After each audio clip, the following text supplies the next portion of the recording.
మీరు ప్రోమో చూస్తే మిథిలేష్ అని చెప్పేసి చాలిని పటేల్ అని చెప్పేసి కొంతమంది ప్రోమోలో నేను వచ్చిన ఉన్నారు అందులో 15 మెంబర్స్.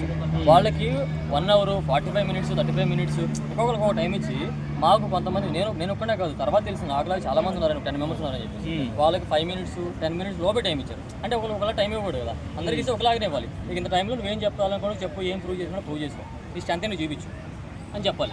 అంటే చాలా మందికి చూసుకుంటే టాస్క్లు కూడా ఇవ్వలేదు, జస్ట్ మాటలతోనే పంపించేసారు అని చెప్తున్నారు చాలా మంది. నేను అదే కదా చెప్పేది బ్రో, ఆ టాస్క్లు ఇవ్వకుండా క్వశ్చన్లు అడగకుండా అసలు నువ్వు టాస్క్ లేకపోయినా పర్లేదు, నువ్వేంటి అసలు నువ్వు బిగ్ బాస్కి ఎందుకు క్యాపబుల్ అని అడగండి. ఆ క్వశ్చన్ కూడా లేకుండా చదువుకున్నావంటే నువ్వు చదువుకో వెళ్ళి బీటెక్ చేసుకో, లేకుంటే జాబ్ చేసుకో, లేకుంటే వెళ్ళి అకాడమీ నడిపించుకో. వాళ్ళకి తెలియదా ఎక్కడి దాకా వచ్చిన వాళ్ళు, మాకు తెలియదా మేము ఏం చేయాలో. సో అది నాకు అన్ఫేర్ అనిపించింది అన్నమాట. సో అంటే ఇప్పుడు శ్రీముఖి గురించి తెలియకపోతే బిగ్ బాస్కి వెళ్ళొద్దు అనే మన రూల్ ఉందా బిగ్ బాస్లో? అసలు మరి రూల్ లేదు, ఆ భజన చేయాలని అవసరం లేదు కదా. అక్కడ ఏంటి నేనేంటి పోతురాజు అనే వ్యక్తి ఎవరు, బ్యాక్ స్టోరీ ఏంటి, వాడు బిగ్ బాస్ అర్హుడా కాదా, వాళ్ళ పొటెన్షియల్ ఏముంది, బిగ్ బాస్లోకి వెళ్తే గేమ్స్ ఆడతాడా, టాస్క్లు ఆడతాడా, ఎంటర్టైన్ చేయగలుగుతాడా, నామినేషన్ సరిగ్గా చేయగలుగుతాడా, ఏదన్నా ఆ అమ్మాయిలతో ఏదైనా ఫ్లడ్ చేయగలుగుతాడు, ఏదైనా క్వాలిఫికేషన్స్ ఉంటే చూడండి. అంతేగాని మీరు కోవిడ్తో చేస్తారు భజన చేస్తారు అనేది నాకు రీజన్ కాదనిపించింది. అంటే చాలా మంది డిసప్పాయింట్ అయ్యారు ఈ అగ్ని పరీక్ష 2 వల్ల, అంటే జడ్జెస్ వల్ల కానివ్వండి లేకపోతే అక్కడ ఉన్న టీం వల్ల. అంటే ఫ్యూచర్లో మళ్ళీ షో వచ్చే ఛాన్సెస్ ఉన్నాయంటారు. సో నాకు రాకపోతేనే మంచిది. ఒకప్పుడు సెలబ్రిటీ తీసుకుని డైరెక్ట్గా అలా తీసుకోవడం మంచిది. ఇలా తీసుకుని కామన్ మ్యాన్స్తో ఆడుకోవడం, వాళ్ళ ఎమోషన్స్తో ఆడుకోవడం, వాళ్ళ ఆశతో ఆడుకోవడం, వాళ్ళ కోరికతో ఆడుకోవడం, ఫైనాన్షియల్గా కూడా ఆడుకున్నారు. ఒక అమ్మాయి అయితే యూకే నుంచి 3 lakhs ఖర్చు పెట్టుకుని ఫ్లైట్ ఛార్జెస్ అన్ని జాబ్ రిజైన్ చేసుకుని వచ్చింది ఇక్కడికి. తను ప్రబోధివం అని నడుస్తుంది. సో అది ఆడుకోవడమే కదా, వాళ్ళ జీవితాలతో ఆడుకోవడమే కదా. సో ఉప్పల్ బాలు గారిని కూడా స్టేజ్ మీద కొంచెం కించపరిచినట్లుగా మాట్లాడి మీ కంటెంట్ వల్గర్ ఉంటుందని చెప్పారు. ఆయన కూడా ఇప్పుడు ఉప్పల్ బాలు గారిని అభిజిత్ గారు నాకు తెలియదు అన్నారంట.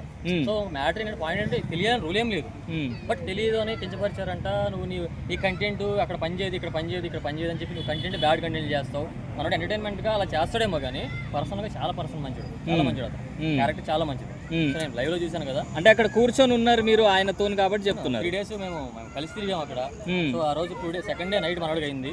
నాకు వచ్చి చెప్పాడు, నైట్ 1 గంటకు ఫోన్ చేసి నాకు తన పెయిన్ చెప్తున్నాడు, రిజెక్ట్ చేశారా బట్ హోప్ పెట్టుకున్నాడు ఏమన్నా మళ్ళీ వాళ్ళు పిలుస్తారేమో అని. ఏమన్నాడు ఉప్పల్ బాల్, ఏమన్నాడు మీతో అంత జరిగిన తర్వాత ఉప్పల్ బాల్ మీతో ఫోన్ చేసి ఏం మాట్లాడాడు? ఫోన్ చేసి ఏం లేదు, రిజెక్ట్ చేశారు నన్ను, రైట్స్ ఇచ్చారు, రీజన్ లేకుండా రైట్స్ ఇచ్చారు. సో నన్ను క్లియర్గా క్వశ్చన్ అడగలేదు, నేను ఎలా ఉంటానని చెప్పాను, నువ్వు బయట ఎలా ఉంటాను, ఇలాంటి హౌస్లో పనిచేయడు అని అడిగే కొంచెం నన్ను అవమానించారు అని బాధపడ్డాడు.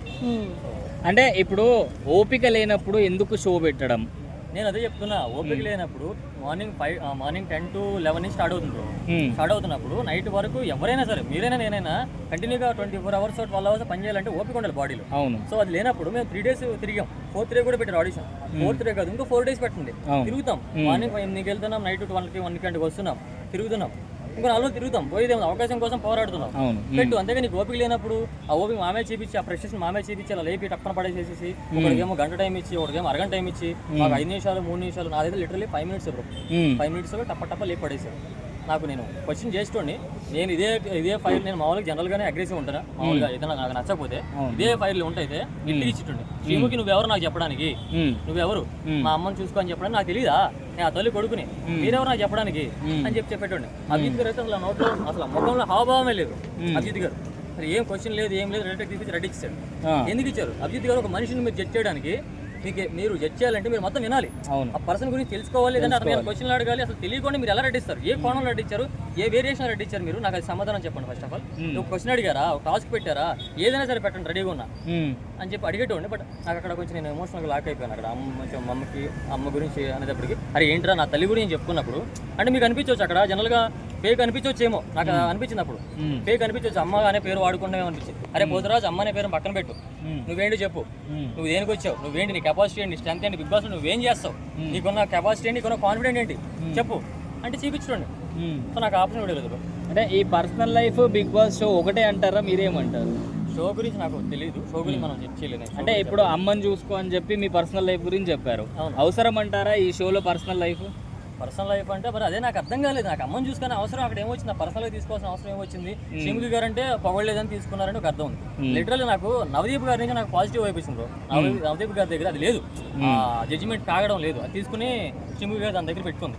నాకు తన దగ్గర లేకుండా ఈవిడ ఇవ్వడానికి, జడ్జిమెంట్ ఇవ్వడానికి తన దగ్గర ఉంటే అది జడ్జిమెంట్ ఇచ్చేది. నాకు ఖచ్చితంగా పాజిటివ్ ఇష్టం, నాకు ఖచ్చితంగా గ్రీన్ ఇస్తాడు. అంటే కనీసం హోల్డ్ అని ఉన్నటువంటి శ్రీముఖి వల్లనే మీకు మైనస్ అయింది అంటారు? మరి మైనస్ అయింది. నాకు పొగడమంటే నేను వెళ్ళినప్పుడు నాకు నేను చూడనప్పుడు నేను ఏ విధంగా పొగుడుతాను? బయట ఇంకా ఏదైనా నన్ను చూసావా, నేను ఎక్కడ యాంకరింగ్ చూసావా, అది పొగుడు దాని గురించి చెప్పంటే ఏమైనా చెప్తా. సో నాకు చూడండి ఎపిసోడ్ గురించి చూడమని చెప్పండి, ఎలా పొగుడుతాను? నేను పొగడని చెప్పేసి ఒకమే చెప్పేసాను. ఓవరాల్ గా మీ అగ్ని పరీక్ష 2 ఎక్స్పీరియన్స్ గురించి చెప్పమంటే ఏం చెప్తారు? లిటరల్లీ సామాన్యుడు అని పేరు చెప్పి కామన్ మ్యాన్ అవకాశం ఇస్తున్నాం అని పేరు చెప్పి చేయి మీద పిలిచి అవమానించడమే అది నేను తెలుసుకున్నది. సో అంటే చాలా మంది చాలా కష్టపడిపోయారు ప్రతి రౌండ్కి. సో ఎన్ని రౌండ్స్ ఉన్నాయి, మీరు ఎంత కష్టపడ్డారు సెలెక్ట్ కావడానికి? సో ఒకటే ఫస్ట్ వీడియో కాల్ బ్రో, తర్వాత గ్రూప్ డిస్కషన్, ఆడిషన్ వీడియో తర్వాత ఫస్ట్ ఆడిషన్ వీడియో ఒకటి, తర్వాత వీడియో కాల్, తర్వాత జీడీ రౌండ్, తర్వాత అగ్ని పరీక్ష. సో నేను డైరెక్ట్ గా వీడియో కాల్ నుంచి అగ్ని పరీక్ష వచ్చాను. సో నేను టాప్ 50లో సెలెక్ట్ అయ్యాను డైరెక్ట్ గా. ఎలా జీడీ లేదా మీకు? లేదు, నాకు స్పాన్సర్ నుంచి వచ్చిన. ఓకే, వైట్ గోల్డ్ డ్రాప్ నుంచి వచ్చారు మీరు. నేను క్లియర్ గా ఆడిషన్ వీడియో క్లియర్ గా మెన్షన్ చేశాను. నేను ఎందుకు వెళ్ళాలనుకున్నా, ఈ పాయింట్ కూడా అమ్మనే పాయింట్ కూడా ఆడిషన్ లో పెట్టా. మరి అక్కడ లేని పాయింట్ ఇక్కడ ఎందుకు వచ్చిందో నాకు అర్థం కాలేదు. సో ఇది నేను ఏంటి, నేను ఎందుకు అర్హుడిని, నా కెపాసిటీ ఏంటని క్లియర్ గా వీడియోలో డివైడ్ చేసి పెట్టా. మేబీ అది నచ్చింది వాళ్ళకి. సో తీసుకున్నారు, అక్కడ తీసుకుని ఆ పాయింట్ నచ్చలే, మళ్ళీ అమ్మనే పాయింట్ వాళ్ళు నచ్చలే. మరి నాకు ఒకటే బ్రో, నేను బాధపడే దేనికి ఉందంటే నాకు అన్ఫేర్ జరిగింది ఒకటి, రెండు ఒక సామాన్యుడి తల్లి కోరికని అవమానించారు. అంటే ఇప్పుడు రైతు బిడ్డ అని చెప్తే తీసుకుంటారు కానీ అమ్మ సెంటిమెంట్ అంటే తీసుకోరా వీళ్ళు? ఏమో అదే అర్థం కావట్లేదు. సెంటిమెంట్ కూడా నేను సెంటిమెంట్ అలా చెప్పాలని చెప్పడం, నీ స్టోరీ ఏంటి, నీ బ్యాక్ స్టోరీ ఏంటి అడిగారు కాబట్టి నేను చెప్పా. నువ్వు ఎందుకు వెళ్ళాలనుకున్నా కాబట్టి రీజన్ చెప్పాలి కాబట్టి చెప్పా. నేను ఏదో స్టోరీ చెప్తే ఎమోషన్ అయిపోతారు, అసలు ఏం లేదు బ్రో. నేను దాని గురించి కాన్ఫిడెంట్, నేను దాని గురించి మ్యాటర్ లేదు. అమ్మ గురించి చెప్తే తీసుకుంటాను, అసలు నాకు జీరో, అసలు దాని గురించి మ్యాటర్ కాదు. కానీ అమ్మ దేనికోసం వెళ్తున్నా, అమ్మ కోసం వెళ్తున్నా, నేనేంటి అని చూపించుకోవడం నేను రెడీగా ఉన్నా. సో నాకు ఏ అవకాశం ఇవ్వాలి, క్వశ్చన్ చేయలేదు, నాకు ఫిజికల్ యాక్టివిటీ చేయలేదు, ఒక నామినేషన్ చేయమని చేయలేదు. అంటే ఏదన్నా నేను డాన్సర్, నువ్వు డాన్స్ చేయమని అడగలేదు, యాక్టర్ నువ్వు యాక్టింగ్ చేయమని అడగలేదు, ఏది నన్ను ఏ విధమైన క్వశ్చన్ చేయాలి.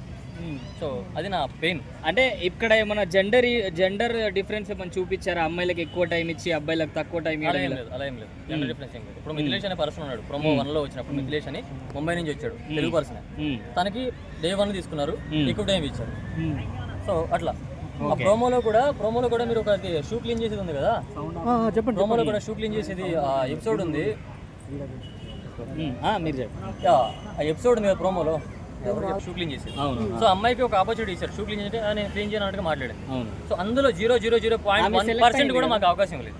సెలెక్ట్ అయింది కదా, అంటే షూ తుడవకపోయినా సెలెక్ట్ అయింది. మరి అదే కదా అన్ఫేర్. అక్కడ ఆవిడకి ఒక షూ తుడవకపోతే కాదు అని చెప్పి నువ్వు ఫేర్ చేయాలంటే రెడీ చేస్తే నువ్వు అరుగురా కాదమ్మా వెళ్ళిపోమని చెప్పాలి, పంపించేయాలి. చెప్పకుండా 2 ఆప్షన్ ఇచ్చి క్లీన్ చేయించే షూతో, అంటే అందులో మాకు 0.0% కూడా ఆపర్చునిటీ ఇవ్వలేదు, అవకాశం ఇవ్వలేదు చూపించుకునే క్యాపబిలిటీ. అంటే అభిజిత్ గారు కూడా వచ్చి ఆమె అంత అవసరం ఏముంది, ఆ షూ మా షూ తొడమని కూడా మేము అడగట్లేదు. అందులో 0.0% మాకు అవకాశం చూపించుకునే అవకాశం ఇవ్వని చెప్పాం లేదు.